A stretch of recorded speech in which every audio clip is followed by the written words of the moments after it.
Yes ngono dunya biasa wae. Urip wis biasa wae. Mesti biasa wae penting saleh, di hati saleh, rezeki wis minawos. Wae taluk wae pangeran, ora usah sok suci, ora usah sok bener dhewe biasa wae. Dunya wis kabeh kersane napa? Pangeran. Ya sudah seperti ini. Yang saleh kaya Salabah malah akhirnya suul khotimah. Padahal dulu disebut hamamatul masjid, tukang iktikaf.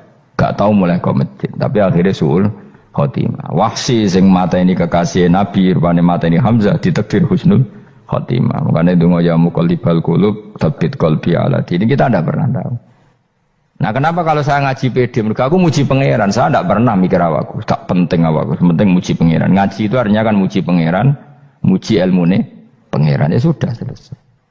Itu anakku donga itu mikir awakmu dhewe. Mulane donga mek ngaji ku derajate dhuwur ngaji. Mergo ngaji muji pangeran, nak donga mikir awake dhewe. Makanya masyhur itu ada dua kelompok di masjid, yang satu diskusi halal haram, yang satu berdoa.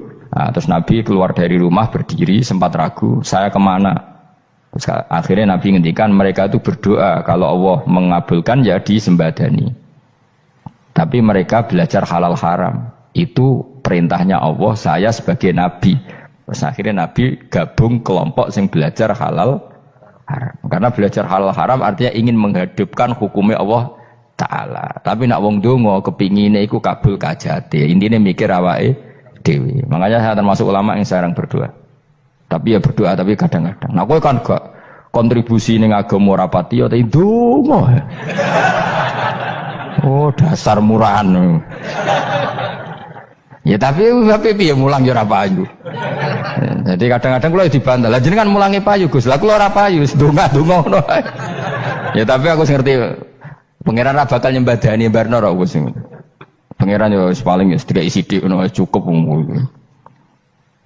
Kula termasuk orang yang enggak setuju ya kalau orang sholawatan terus berlebihan tapi khidmah ini Nabi kurang. Maksudnya gini loh, sholawatan berlebihan ya. Redaksi sholawat tentang Nabi itu kecil.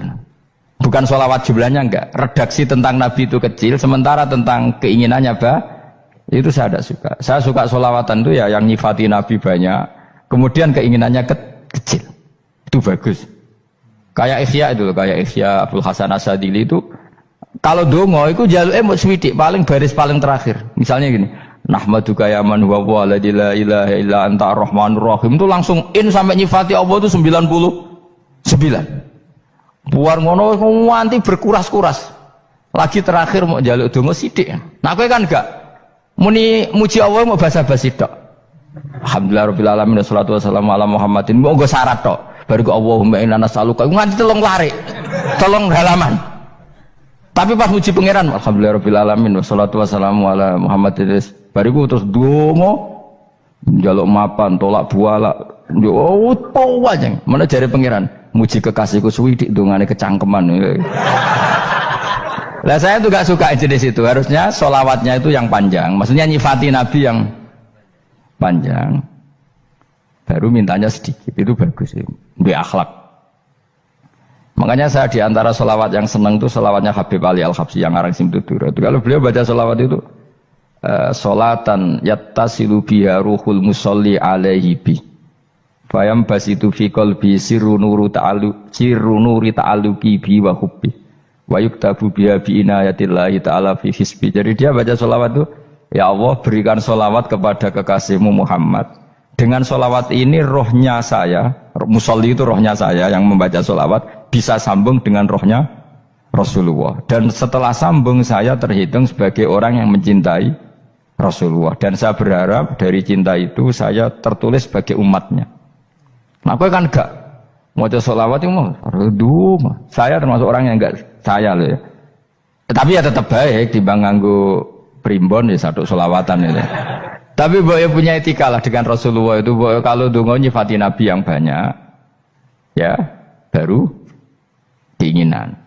Kan banyak tuh sholawat yang seperti yang saya misalnya di kitabnya Sayyid Muhammad ada Allahumma sholli ala sayyidina Muhammad nuri kalam alladzi. Wah nyifati Nabi itu sampai panjang lebar baru menceritakan hajatnya. Kalau kamu kan enggak nyifati Nabi basa-basi, mau sidik kan. Malah kadang orang, misalnya ala Muhammad. Kok ala Muhammad muni Sayyidina aja disoal. Misalnya terus baru kudungannya apa? Panjang.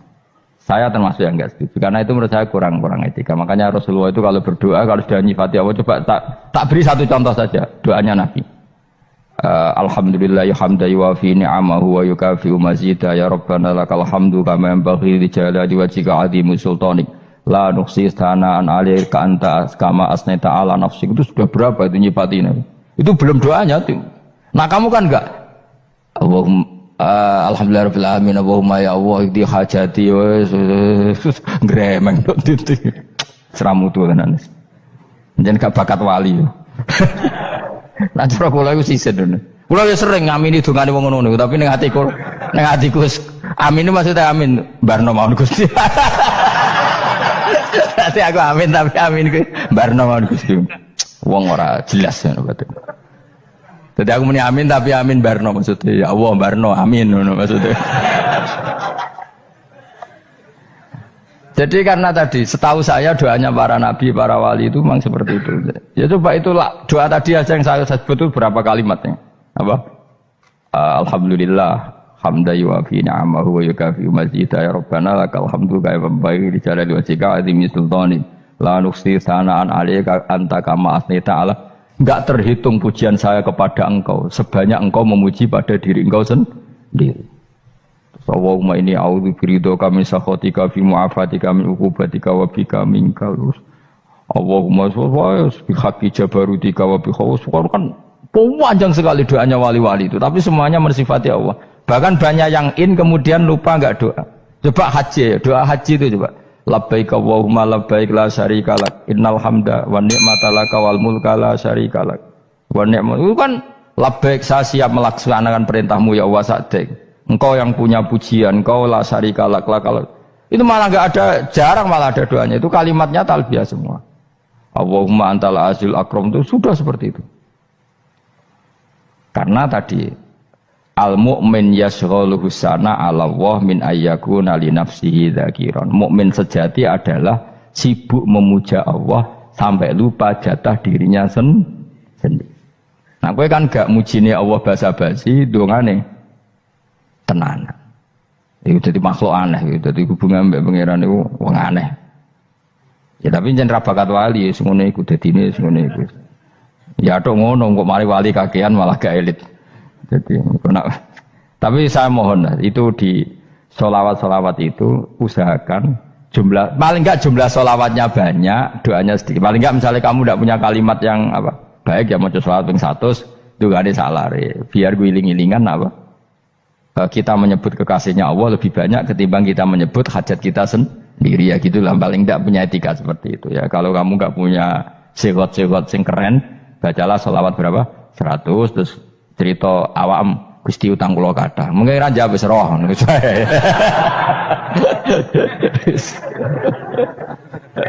Tapi kan kita menyebut kekasihnya sampai 100, nyebut utang bisa. No coba nyebut kekasih pisan, nyebut utangnya 100. Berarti yen sampean ditakoki pangeran, kowe nyebut kekasih wong pira pisan, nyebut utang 100 dasar ra utang ngono-ngono kan. Ya ada, saya termasuk orang yang nggak setuju tadi. Jadi kalau redaksi sholawat cari yang mujinya Nabi lebih lebih banyak. Karena itu nanti lebih diridhoi Allah Taala. Coba Allah sendiri kalau nyebut nabinya itu hitung saja. Laqad ja'akum rasulun min anfusikum. Jadi rasulun min anfusikum, seorang rasul yang sejenis dengan kamu. Terus azizun, orangnya sangat terhormat. Alaihi ma'anitum, rasul ini siap menanggung apa yang kalian tidak mampu. Kowe ra bakal mlebu swarga barokah syafaate Nabi akhirnya mlebu swarga. Kowe ra kelar korban, Nabi tahu mengorbankan kita semua. Dokha Rasulullah bikabsaini terus hada an ahli wa hada amman lam yudokhi min mati. Jenenge alihima anittum. Nabi menanggung apa yang kalian berat. Azizun, Nabi itu ali terus harisun alaikum. Nabi sangat berkomitmen menyelamatkan kalian. Haris itu keinginan yang berlebihan itu jenenge apa? Haris, kiai kuno namanya ini ngungseng, keinginan yang over. Nabi itu sangat berkeinginan kita ini maslahat. Terus bil mukminina raufur. Allah yang super saja, kalau nyebut nabinya nyifati sebanyak itu. Ada ayat lagi misalnya, Rabbana wab'ats fihim rasulam minhum yatlu alaihim ayatika. Muhammad itu siapa? Seorang rasul yang membacakan ayat-ayat Allah. Wa yu'allimuhum, seorang rasul yang mengajari mereka alkitab wal hikmah. Wa yuzakkihim, seorang rasul yang membersihkan akhlak-akhlak kita. Jadi artinya Allah punya tradisi kalau nyifati rasul itu banyak. Juga nyifati orang-orang sekeliling rasul. Makanya menurut saya madzhab Syiah itu enggak pas. Karena Allah kalau nyifati Rasulullah itu jika nyifati orang-orang di sekeliling Rasulullah, dan itu dengan pujian, yaitu Muhammadur Rasulullah walladzina ma'ahu asyidda walal kufar ruhama'u bainahum tarahum ruk'an sujada yabtawuna fadlan minallahi warid wa nasimahum fi wujuhim min atharis sujud. Itu kan panjang sekali, dan orang-orang sekeliling Muhammad adalah begini. Kayak apa Allah muji para ashabu Rasulillah? Masa kita ikut kelompok yang menghina ashabnya apa? Rasulillah. Makanya kita tetap madzhab ahli sunnah apa? Wal jamaah, yaitu mencintai semua sahabat. Karena Allah saja yang Tuhan mensifatinya dengan sehormat itu. Mensifati apa? Ashabu Rasulillah. Disifati orang-orang yang saling kasih sayang sama orang mukmin. Tarahum ruka'an, sujud dan komitmen hidupnya untuk rukuk dan sujud. Si mahum fi wujuhim min asari sujud. Sudah asari sujud tidak usah diterjemah, nanti sensitif. Cuma setahu saya asar sujud itu nanti setelah di akhirat orang sering sujud itu jabahnya itu ada nurnya. Tapi kalau ada yang nafsirkan asari sujud itu warna tertentu ya semboy. Itu sensitif. Yang jelas asari sujud itu ya sudah seperti itu. Seneng kamu kok hasut. Kowe nyen provokator, nak ono apa ya? Ada hal yang begitu terus mau berlebihan. Uteke ya khisimun. Nah, kalau ora ada kepentingan pokoknya ayat si mahum fi wujuhim min atharis sujud, bahwa dalam jabahnya itu ada asaris sujud. Itu masyhur kan, saya terangkan ya, tapi gue jauh sensitif loh, biasa wae. Suatu saat Rasulullah itu ngendikan begini, nanti saya kata Nabi akan nyafaati kalian semua. Sahabat-sahabat tanya, ya Rasulullah dengan sekian miliar orang bagaimana kamu mengenali kita? Saya ulang lagi, suatu saat saya nanti akan nyafaati kalian karena saya kenal kalian. Maksudnya di akhirat. Ya apa? Di akhirat. Terus sahabat tanya, ya Rasulullah bagaimana engkau mengenali kita sementara nanti di akhirat bermiliar-miliar orang gitu. Terus Nabi ngendikan gini, jika kamu punya unta dengan tanda tertentu, saya ulang lagi, jika kamu punya unta punya tanda tertentu, dalam jidatnya ada begini, dalam tangannya ada gini, dalam kakinya ada gini, maka apa kamu bisa membedakan untamu dengan unta orang lain? Ya bisa ya Rasulullah, karena unta kita khas. Misalnya kaki depannya ada putihnya, kaki belakangnya ada putihnya, dalam baduknya ada putihnya. Kata Nabi, inna ummati yut'auna yaumal qiyamati hurran muhajjalin min asaril wudu. Nanti umatku nanti wajahnya juga bersinar, tangan kakinya juga bersinar. Jadi asar itu saya pastikan secara riwayat itu akhirat, maksudnya tentang akhirat. Tapi bahwa yang di dunia ada yang memulai asar itu nggih monggo mawon. Loh itu bagus kan, artinya ekspresi percepatan. Ndak apa-apa loh, daripada kok kowe ora jelas ini gitu. Maksudnya ya orang ngetok ya pancen jarang sujud tenan. Wis ora usah sensitif, tapi yang jelas ya nanti. Ya sampean kiamat ruang samu. Nanti hisab itu nanti kalau hitung hanya sekitar 3 jam. Hisabnya sak dunia itu hanya sekitar, karena malaikat itu tidak kesulitan sama sekali. Tak warai ya, ini nggak akan salah saya dalam hal ini karena riwayatnya sahihah. Kenapa hisab itu hanya butuh rubu'un nahar, 1/4 dari siang enggak? Anggap saja siang itu 6 jam atau 12 jam, itu aja terserah. Kalau 12 paruhnya kan 6 ya. Seperti 1/4-nya berarti 3. Itu gini. Jadi nanti di mahsyar itu kan yauma tabyaddu wujuh wa taswaddu wujuh. Yaudah yang kafir itu gelap, hilang. Wajahnya, tubuhnya semuanya gelap. Yang mukmin itu semuanya terang. Jadi sudah yang tabyaddu wujuh wa taswaddu wujuh otomatis terus nyingkap. Terus pergerakannya itu delala yang tabyaddu wujuh itu ke kanan, yang taswaddu wujuh ke kiri. Maka kamu jangan punya sinar yang kelap-kelip, nanti kena bego yang karena nggak jelas tadi. Maka kamu harus sinarnya yang sejelas-jelasnya. Ghurran muhajjalin min asaril. Bila perlu nur kamu sampai menembus langit saat itu. Makanya ketika orang mukmin sudah nurnya ada di muka, ada di tangan, masih ngendikan Rabbana atmim lana nurona, karena takut masih kena bigo tadi. Karena kalau hanya wudhu tok, sikil tok kan, bayangkan di miliaran orang kan bisa agak kelihatan. Tapi kalau nurnya sampai nembus langit kan, itu siapa kok nurnya sampai, kan malaikat langsung tahu. Lane hafal Quran, alim kan insya Allah nurnya itu. Sama zaman itu masih berdoa, Rabbana atmim lana, sempurnakan nur kami. Karena nanti identifikasi malaikat berdasar tadi, kalau ada nur berarti diletakkan ashabal yamin, kalau nggak ada nur, ashabal shimal. Nah malaikat yang dibawa bigo itu kira-kira detail nggak? Dugaan saya kalau kelap-kelip pasti kena shimal. Wah ini partai kiri, mesti kan. Pemenang yang wudhunya mau dulet sirah tok sidik. Karena anak madhab Syafi'i. Sebetulnya meskipun itu sebaiknya kalau basuh sirah itu kabeh ben ora kelap kelip, mana aneh pepes terus dulat-dulit tok. Mau itu soben ya itu kelap kelip. Ya sudah ya. Setelah itu kata ngendikane pangeran yu'raful mujrimuna bisimahum fayukhadu bin nawasi wal aqdam. Orang-orang pendosa kelihatan maka diletakkan di kiri. Nah sama yang orang-orang baik simahum fi wujuhim min asari sujud. Jadi ayat itu jelas tentang akhirat. Tapi kira usah terus merovokasi. Seneng kok ya khisimun, maksudnya provokator gitu. Jadi nanti yang mukmin jelas nurnya. Lah nur ini nanti dengan kadar iman kamu, perilaku kamu. Ada yang kelap-kelip, ada yang... Nah yang kelap-kelip ini orang kena bigo itu tadi. Nanti setelah kena bigo ikut ashabis simal, yang kelap-kelip disortir lagi malaikat yang bagian detail kan ada nanti. Nah ini terus ditubir neraka. Yang kafir benar-benar neraka, yang ini ditubir neraka. Nah itu nanti ini yang ngel-ngelo Kanjeng Nabi digoleki ya ini itu. Mana sakit Kanjeng Nabi, mana ono kiai soleh darani, nek iso soleh dhewe sakit Nabi mergo terus goleki endi umatku sing kelap-kelip terus dicari disyafaati. Ya imma langsung dituruti Allah wa imma diubasikne neraka. Ya terserah rencanamu piye kon aku kowe. Tapi yang jelas apa? Kiamat itu cepat sekali karena tadi ada identifikasi tadi. Makanya hanya cukup 3 jam karena tadi yang jelek kelihatan jelek, yang baik kelihatan baik. Makanya cepat. Ya araful mujrimuna bisimahum, orang pendosa dikenali lewat alamatnya yaitu taswaddu apa? Wujuh. Kalau orang baik dikenali lewat tabyadu wujuh. Nah terus setelah nyingkir, ini ngono tak warai kiamat. Setelah nyingkir itu faduri babenahum bisuril lahu bab. Setelah tersingkir tadi terus lalu ada pintu penghalang, pintu pemisah.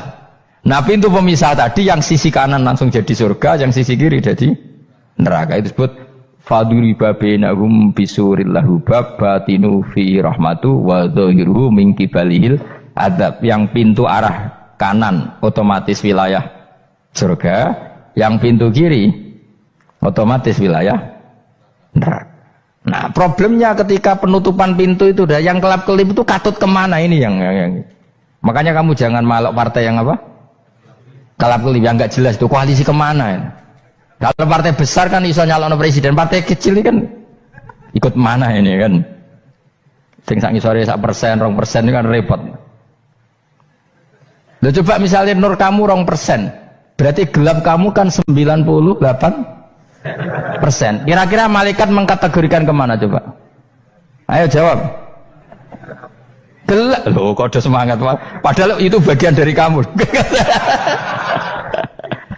Kalau satu tubuh itu sinarnya hanya 2%, kira-kira kategorinya itu partai gelap, partai terang. Kok semangat kok ada ini. Berarti kegaruk kemana? Kiri. Tapi bisa saja malaikat cara berpikir gini. Tapi kok ada cahayanya ya? Padahal kata Allah, yang bercahaya ashabul yamin. Kan nggak ada bilang cahaya terang. Bisa saja malaikat, alhamdulillah berpikir begitu. Ya nanti kita rayu saja supaya berpikir ini kan. Yang penting ada cahaya. Kan Allah tidak bilang terang apa kelap-kelip. Ya mungkin saja asal ada cahaya. Dikategorikan lahu nur, punya apa?